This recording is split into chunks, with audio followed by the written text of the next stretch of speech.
talking to be raw, okay? Raw. We're talking real. We're giving real.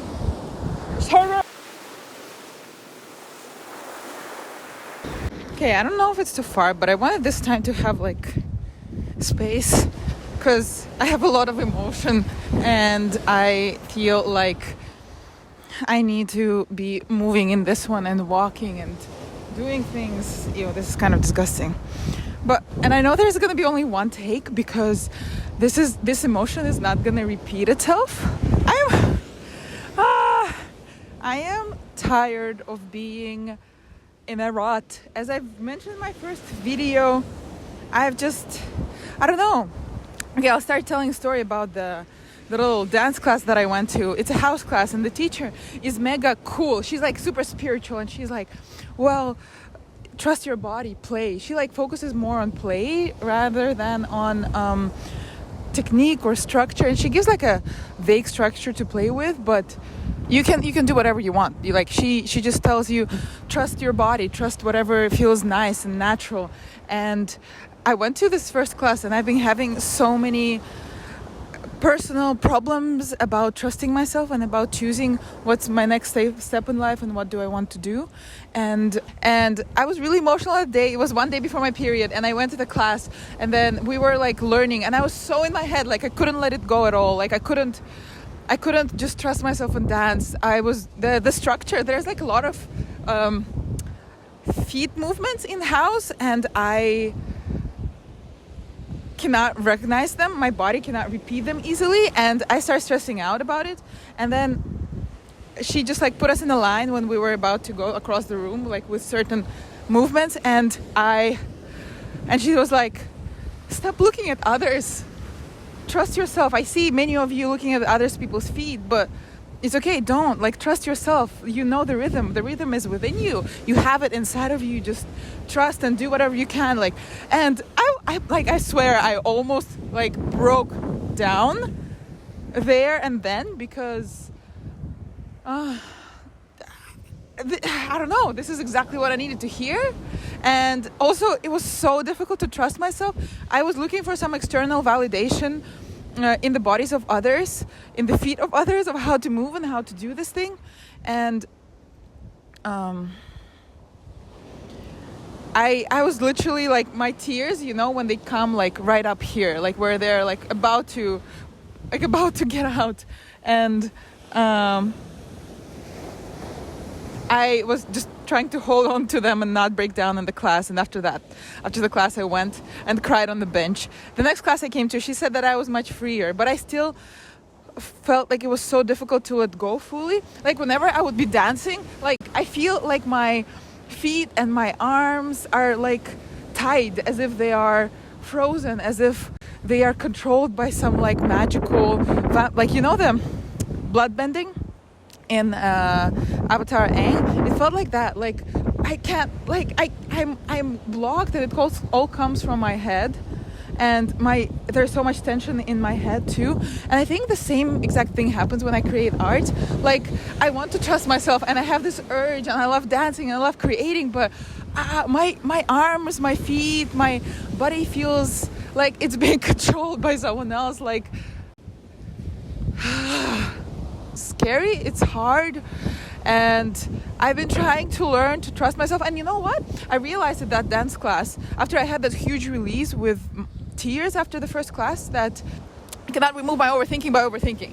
I can only remove my overthinking through other means. And for me right now, the answer is through the body. Like, get the body untangled, get the body moving, get the body feel free, and let the body like control the thoughts. You know what I mean? Through the body, I want my spirit and my thoughts and my soul to manifest in my actions. And so much of it is stored in the body. And I've always was aware of the somatic practices, but I didn't really know how to approach them or what to do. And I feel like dance right now is the answer for me. I went to another like semi-dance class with Crump at a random event here in San Francisco, and the teacher said that Crump is about expressing emotion, and each emotion is different and each body is different, and that is so true. what am I, like, in that class, what am I trying to achieve? Like, I'm not performing at the Olympics. I'm not trying to earn some medal. I'm just trying to have fun. And I'm so up in my head trying to do good and to repeat exactly what the teacher is saying. Or like to repeat the structure. It's so hard for me to let go and be in the moment and just trust myself, but also let go of the outcome. Again, letting go of the outcome. It's like, I feel like my intention, anything I do comes down to people pleasing or gaining my worth from achievement, from productivity, from doing something good. And my worth is not determined by how much I achieve. My worth is not determined by how much I achieve. I'm worthy, just inherently worthy by the fact of me being alive. And I really want to remember that, to fully embrace it with my body. And it's so hard because all of my beliefs and thoughts keep screaming the opposite. And also about the process and about approach to creating art, I've noticed that I still have this like productivity mindset, and as if I need to approach art the same way I approach other things like academics in my life, as if I need to sit my ass down and work, like be in front of the computer. I have this belief that I kind of feel good about myself only when I spend a certain amount of time in front of the computer doing some things, and doing things like this, like going out in nature and filming, it feels like it has less value because I'm suffering less, maybe. It feels like being productive equals suffering a little bit. And my self-worth is dependent on being productive. And so I really want to untie that and try to break that pattern of seeing art as another to-do thing, but try to see it as a natural urge, as emotion, as this flow, and realize that living life is what is important in order to create good art, feeling, and anything that I do is of value for my art. Falling in love, going to parties, having fun, being sad, being depressed, lying in my bed, like all of it is information, all of it is material. It's kind of bad to see life in that way, but I think it's also an interesting perspective to view single thing that happens to you as material, as like more information about this experience of being human and more information about this experience of being yourself. What was the other thing? I was gonna talk about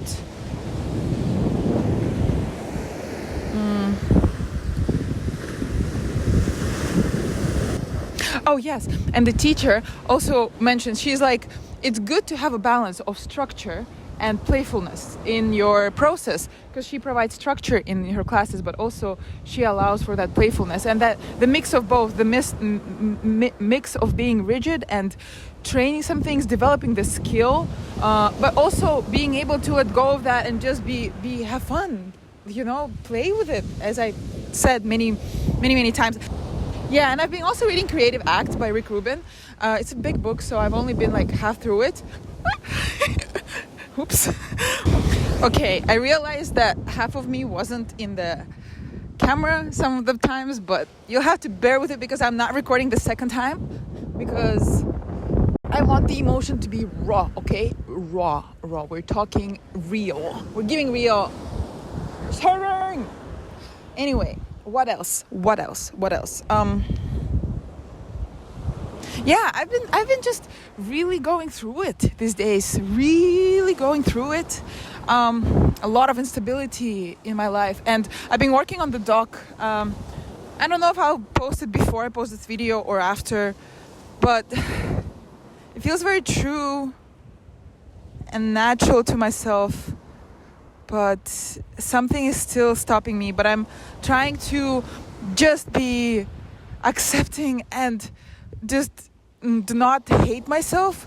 I'm trying so hard not to hate myself for the fact that the process of making it is not looking exactly as I was expecting to, and also that sometimes I make mistakes and it's okay, and I can still use that footage, I can still do things. I do not need to be perfect, things just need to be done, and I want to do more things. And there's a heart-shaped rock. You probably hate me all for the audio, but. And I was kind of sad that my previous video, although I feel like the thesis of it was really good, it didn't gain enough, like a lot of views. I didn't advertise for it on Instagram. Maybe I should do that, but I don't know. It hit me. But I still know that I need to do this. I need to do this. I need to do this.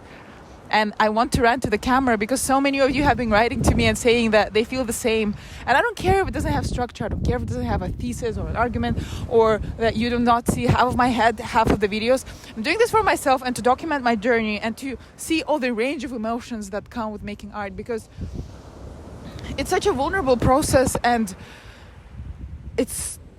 my friend Shanhan told me that art is the hardest thing she could ever find doing. That's why she decided to do it, because it's so difficult. There is no route. There is no path for you. And now that I'm thinking about it, there's like no clear way of doing it because it's so personal. And at the end of the day, creating art is like talking to yourself and understanding yourself and showing life through your lens. Also, one thing that Rick Rubin said in The Creative Act is that we should not attach too much to our art and try to make it perfect. We should not try to make every piece of art that we make